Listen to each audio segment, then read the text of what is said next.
Assalamualaikum warahmatullahi wabarakatuh.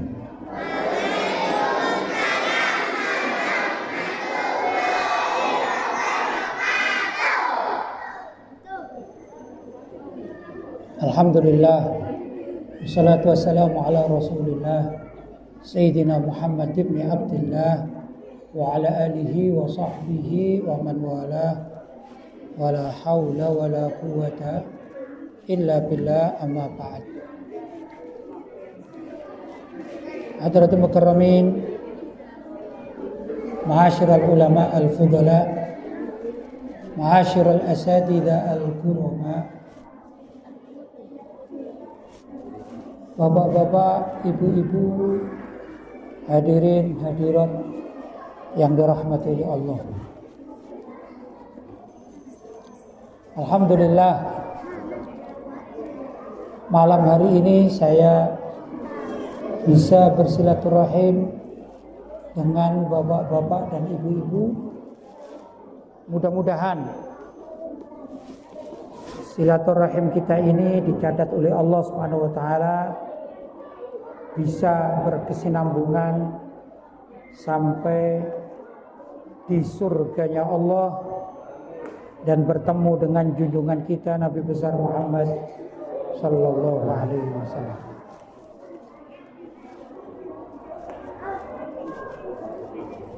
Malam hari ini terasa sangat istimewa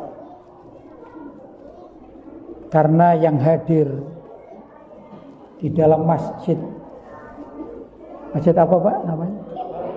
Baitul Amir Hamli. Baitul Hamli. Ini dipenuhi oleh anak-anak kita. Anak-anak kita yang usianya di bawah 12 tahun. Kecil-kecil. Mereka belum punya dosa. Mereka ini masih suci, masih murni, membawa kebaikan dan keberkahan. Kedatangan mereka ini membantu kita, khususnya yang tua-tua ini, yang sudah banyak dosa ini. Mudah-mudahan dengan datangnya adik-adik kita, anak-anak kita, dosa-dosa kita semua diampuni oleh Allah Subhanahu wa taala.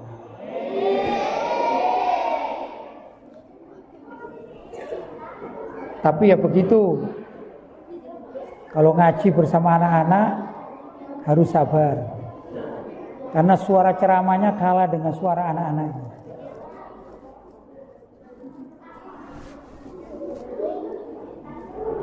Kalau dalam suatu pengajian itu ya,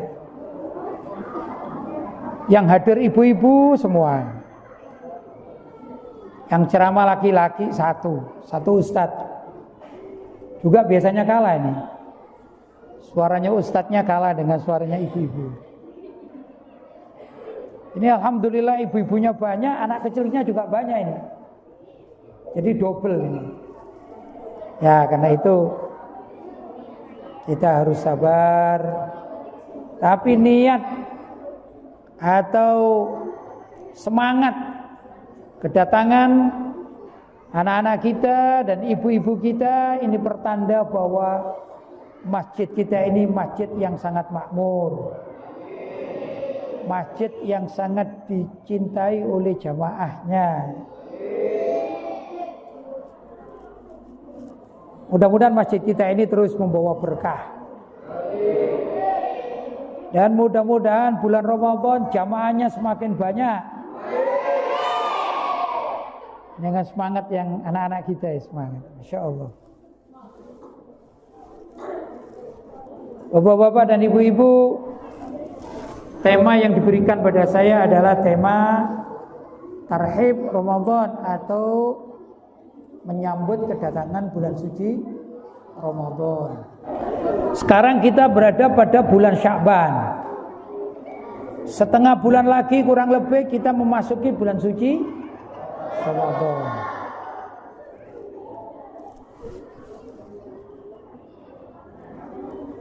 maka kita mulai pasang niat. Pasang niat bagaimana kalau sudah masuk bulan suci Ramadan. Apa yang harus kita lakukan? Tentu ibu-ibu perlu mempersiapkan diri. Urusan dapur, Bu. Peralatan-peralatan dapur. Dan juga yang sangat penting, ini jam alarm ya. Kalau jam alarm itu nanti pulang, coba diperiksa. Kalau masih baik, alhamdulillah. Kalau ternyata alarmnya sudah rusak, minta sama suaminya belikan jam alarm ya.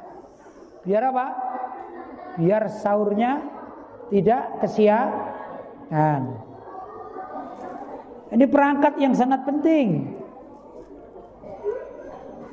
Kadang-kadang kita berpikir bahwasanya namanya menyambut datangnya bulan suci Ramadan itu hanya ibadah saja. Dan itu bagus memang. Tapi ada yang menunjang itu. Apa Bu yang menunjang Bu? Jam alarm. Apalagi di awal-awal bulan suci Ramadan. Ini banyak yang lupa. Yang kedua, juga perlu dipersiapkan mangkok-mangkok. Untuk apa Bu mangkok Bu? Untuk takjil. Karena biasanya di bulan selain Ramadan nggak ada namanya takjil kola, nggak ada ya. Dawet, apalagi namanya cendol, ada Bu? Nggak ada ya. Kalau masuk bulan suci Ramadan jadi ada nggak? Ada, jadi di rumah tangga kita. Maka perlu dipersiapkan. Apa itu? Tempat menyuguhkan cendol atau kola dan lain sebagainya. Jangan dianggap itu biasa Bu, itu ibadah. Dan para suami ini jangan pelit. Karena minta uang untuk beli mangkok atau cangkir buat persiapan takjil maupun sahur dan lain sebagainya, itu juga ibadah dan pahalanya besar. Kenapa? Karena niat kita beli mangkoknya untuk menyambut kedatangan bulan suci Ramadan. Bapak-bapak, ibu-ibu, dilihat anak-anaknya. Kalau laki-laki dilihat sarungnya. Itu sarungnya robek apa enggak? Kalau sarungnya anaknya robek diberikan. Ya. Bukan juga punya bapak-bapak kalau sarungnya sudah kumal atau kusam, beli mumpung sebelum masuk Ramadan. Ibu-ibu kalau mukenanya sudah kusam, dipakai setahun tanpa henti. Sudah setahun dipakai 5 hari, 5 kali dalam sehari. Banyak yang kusam dah Bu? Banyak. Minta sama suaminya beli mukena. Itu kalau suami memberikan uang atau membelikan mukena, maka ini termasuk suami-suami yang cinta masuk ke dalam surga. Karena orang yang bergembira untuk menyambut kedatangan bulan suci Ramadan, maka pintu surga akan terbuka lebar baginya. Jadi menyambut kedatangan bulan suci Ramadan bukan sekedar bagaimana kita belajar yang khusyuk, baca Quran misalnya. Baca Quran itu bagus dan perlu khusyuk, perlu sesuai dengan tajwidnya. Tapi ada nilai lain, yaitu secara zahir bagaimana misalnya pakaian untuk tarawih. Wah, ini kalau dipenuhi pasti akan mendapatkan pahala yang besar. Karena siapa saja di antara umat Islam yang mau mempedulikan atau peduli, memperhatikan kepentingan-kepentingan apa saja, mulai dari yang zahir maupun yang batin, mulai dari perkakas-perkakas alat-alat rumah tangga sampai urusan sholat, urusan zakat dipersiapkan semuanya.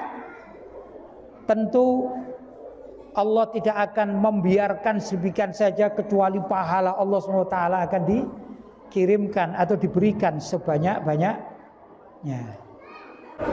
Bapak-bapak dan ibu-ibu, saya lanjutkan. Tadi saya sebutkan persiapan zahir seperti peralatan rumah tangga. Ada juga bila mana ada orang ingin mengecat rumahnya agar bulan Ramadan itu rumahnya jadi bersih, maka persiapan semacam itu adalah termasuk terhitung orang yang tarhib di dalam menyambut kedatangan bulan suci Ramadan. Ada sebagian ulama mengatakan cara membedakan hati seseorang, apakah hatinya itu dipenuhi dengan keimanan atau dalam hatinya ada kemunafikan, yaitu kalau kedatangan bulan suci Ramadan dilihat bila mana hatinya itu senang, bergembira, bahagia kalau sudah dekat dengan datangnya bulan suci Ramadan, maka ini termasuk hati yang dipenuhi keimanan. Tapi kalau ada orang yang sedih, jengkel, bahkan marah tatkala dikasih tahu ini Ramadan kurang lebih 2 minggu lagi sudah sampai, kita akan memasukinya, ternyata dia tidak senang. Apa? Ramadan repot kita ini, sudah lapar, dagangan juga tidak laku, ini sibuk, capek, pusing. Orang semacam demikian ini pertanda dalam hatinya ada kemunafikan. Naudzubillah min dzalik. Tapi kita malam ini tatkala diumumkan oleh takmir masjid bahwa malam hari ini adalah pengajian dalam rangka menyambut kedatangan bulan suci Ramadan, dan kita hadir tengah-tengah masjid yang sangat luar biasa ini, penuh. Di belakang juga sampai penuh ini ibu-ibu. Ini pertanda mudah-mudahan hati kita adalah hati yang beriman kepada Allah Subhanahu wa taala. Bapak-bapak dan ibu-ibu yang dirahmati oleh Allah, di antara juga kita persiapkan mushaf Al-Qur'an kita. Ya. Biasanya kita ini punya mushaf Al-Qur'an, ini sudah 1 tahun tidak pernah ditengok di almari, maka banyak apanya? Banyak berdebu. Betul Bu? Ada yang demikian? Ada ya? Jadi mushaf Al-Qur'annya berdebu. Ayo kita bersihkan, ayo kita rawat, bila perlu disampul. Ya, kenapa? Karena bulan Ramadan nanti kemungkinan besar akan kita baca selama sebulan suntuk.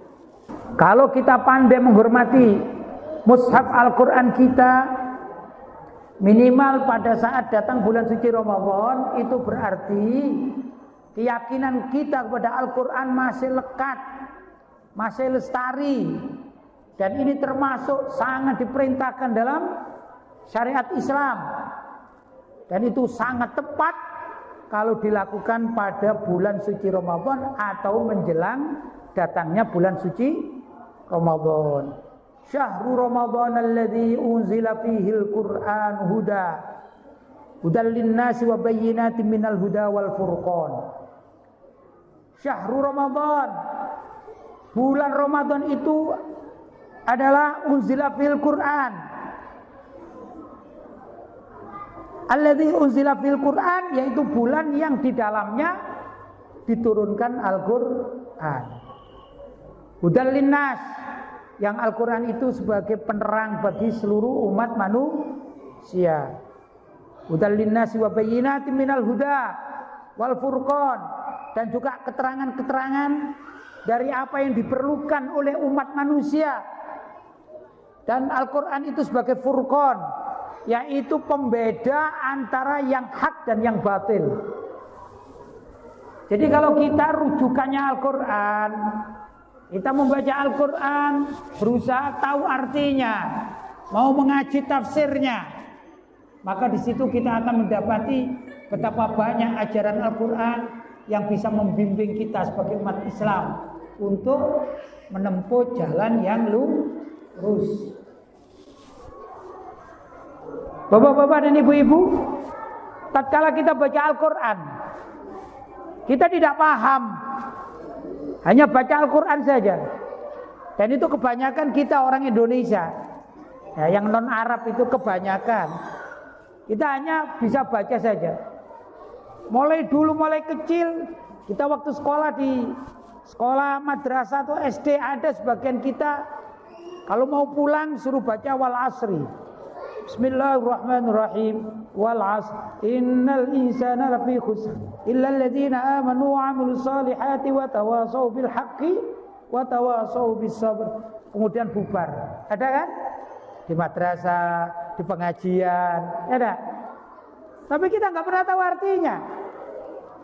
Kita nggak pernah tahu artinya. Gimana itu? Tetap mendapatkan pahala. Membaca Al-Quran tanpa tahu artinya tetap mendapatkan pahala. Tapi membaca Al-Quran yang tahu artinya maka mendapatkan pahala double. Pahala bacaan Qurannya juga pahala memahami artinya. Begitu. Kemudian tatkala kita sudah memahami artinya walaupun secara global dan kita ingin mengamalkannya,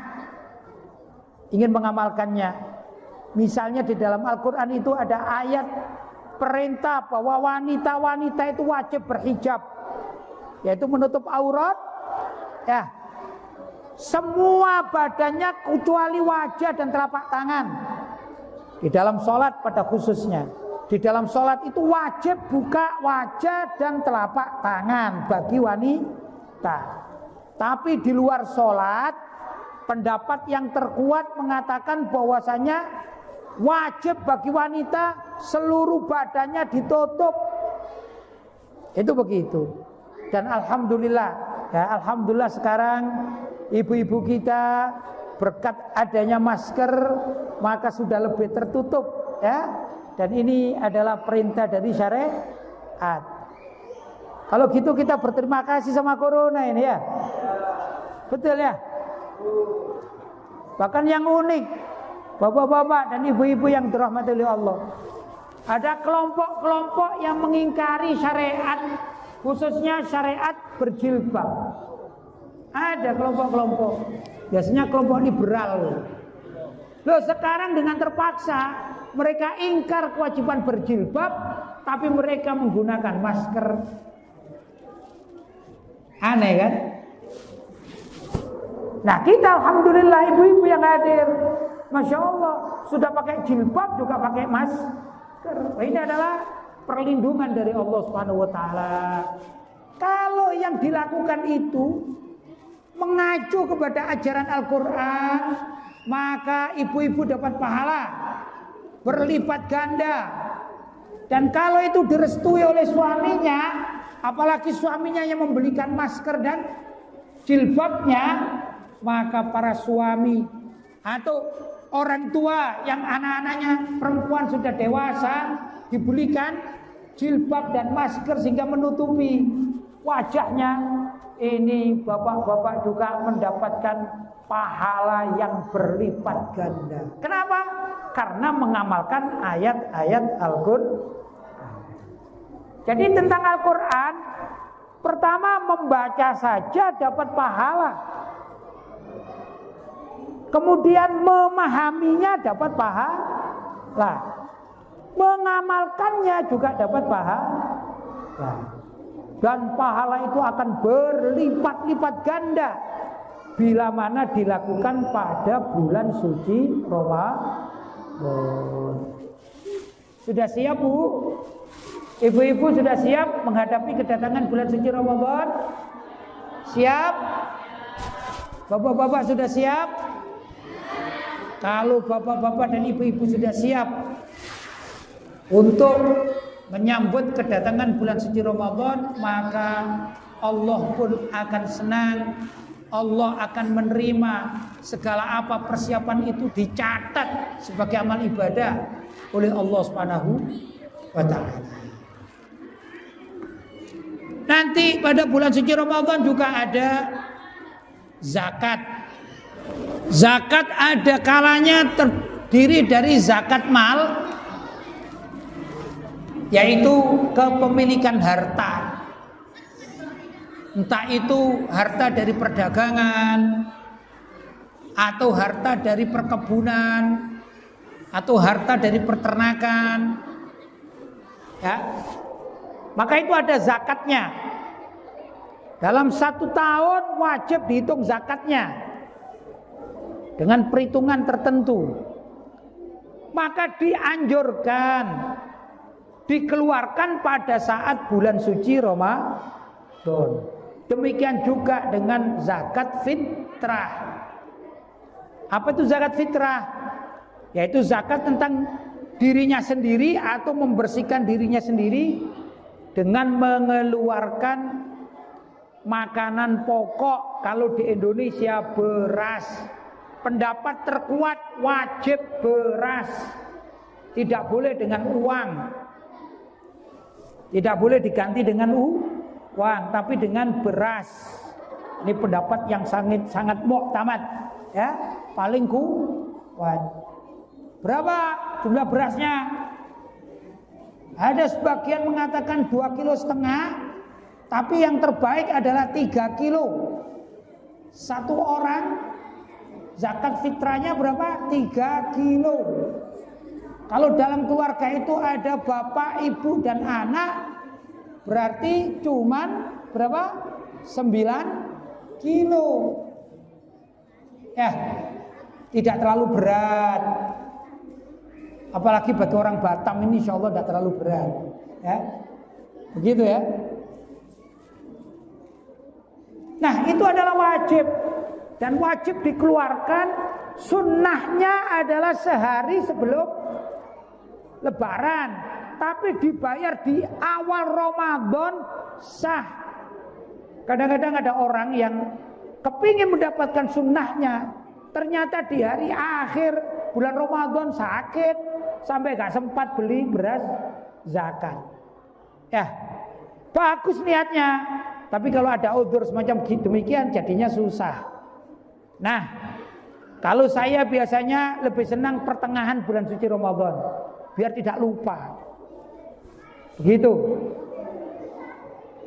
Bapak-bapak dan ibu-ibu, ini adalah semua hal-hal yang terkait dengan apa? Penyambutan bulan suci Ramadan, sudah mempersiapkan diri sampai mulai sekarang. Bapak-bapak juga belajar niat. Ibu-ibu belajar niat, adik-adiknya atau anak-anaknya diajari niat. Ya, kalau ajaran Ahlussunnah wal Jamaah ada niatnya, nawaitu shauma ghadin an ada'i fahdi syahri ramadhani hadhihi sanati lillahi ta'ala. Boleh dibaca Ramadhani, boleh dibaca Ramadhana, dengan perbedaan pandangan para ulama ahli sastra atau ahli bahasa atau ahli nahwu. Ya, boleh. Kadang-kadang di medsos terjadi perdebatan itu ya. Ramadhana apa Ramadhani? Boleh dua-duanya. Bagi yang paham nahwu boleh dua-duanya. Nawaitu shauma ghadin an adza'i fahdi syahri. Ramadhana boleh, Ramadhani juga boleh. Hadhihi sanati fardhan lillahi ta'ala. Ada juga ajaran dari ulama-ulama kita, kiai-kiai kita, kiai-kiai sepuh kita, agar dalam 1 bulan itu tidak luput dari niat. Maka di awal Ramadan itu niat 1 bulan suntuk, tapi didobel. Ya apa? Niat pada 1 bulan suntuk. Ya, nawaitu shauma Ramadhana hadhihi sanati lillahi ta'ala. Aku niat puasa bulan Ramadan hadis sanati pada bulan ini. Sontok ini ya, syahri Ramadan. Nawaitu sauma syahri Ramadana hadis sanati atau syahri Ramadhani hadis sanati fardhal lillahi ta'ala. Tapi tiap harinya tetap niat. Dan niatnya itu menurut mazhab Syafi'i, niatnya itu boleh dilakukan, niat puasa loh ya. Boleh dilakukan mulai masuknya waktu maghrib. Jadi masuk waktu maghrib itu sudah boleh niat puasa untuk besok, bersamaan dengan buka puasa itu loh. Tapi umumnya orang-orang kita Ahlussunnah wal Jamaah itu niatnya adalah setelah taraweh, betul? Itu untuk memudahkan, hukumnya boleh menurut mazhab Ahlussunnah wal Jamaah. Jelas ya? Ini perlu juga dipahami.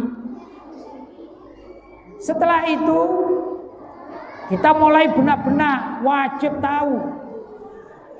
Kalau sekarang bapak-bapak dan ibu-ibu khususnya para remaja ini bisa browsing di internet ya. Di Google itu bisa ditanya cara niat menurut aswaja, klik nanti akan muncul itu cara niat menurut Ahlussunnah wal Jamaah. Begitu caranya. Ya, muncul nanti. Kemudian tata cara puasa. Ini juga banyak permasalahan dalam puasa ini. Sepertinya ringan puasa. Tapi bagaimana kalau puasa misalnya sakit, boleh enggak suntik? Kan ini kan permasalahan juga. Suntik kalau sakit menurut para ulama ada dua pendapat. Kalau suntiknya untuk berobat, misalnya punya sakit kanker, kemudian kambuh, perlu disuntik. Suntik berobat itu hukumnya boleh, tidak membatalkan puasa. Tapi kalau suntiknya itu suntik infus, yang infusnya itu bisa mengenyangkan, ya, kesaluran pencernakan, sehingga bisa kenyang. Kadang-kadang ada orang sakit panas, tidak sadar diinfus, dia tidak makan 2 hari, tapi dia tidak kelaparan karena infus. Dengan apa? Suplemen atau dengan asupan-asupan yang mengandung unsur makanan, maka puasanya batal. Wajib mengulang lagi di bulan selain Ramadan. Kalau suntik sakit pening disuntik, tidak untuk kekenyangan atau mengenyangkan, maka boleh menurut para ulama. Loh, ini perlu dipelajari. Ya, perlu dipelajari. Nah, bapak-bapak dan ibu-ibu yang terhormati oleh Allah, sebenarnya masih banyak permasalahan-permasalahan yang harus dibahas dalam bab menghadapi datangnya bulan suci Ramadan. Tapi bacaan-bacaan juga sudah ditulis oleh para ulama. Ya, beli buku khusus tentang bulan suci Ramadan juga ada. Tata cara puasa agar puasanya berkualitas. Nah, kalau puasa kita berkualitas, insya Allah pahalanya akan didapat berlipat ganda dan akan bisa menjaga diri kita dari sengatan api neraka. Bapak-bapak dan ibu-ibu yang dirahmati oleh Allah Subhanahu wa taala, barangkali itu yang dapat saya sampaikan. Hadza wal afu minkum. Wassalamualaikum warahmatullahi wabarakatuh.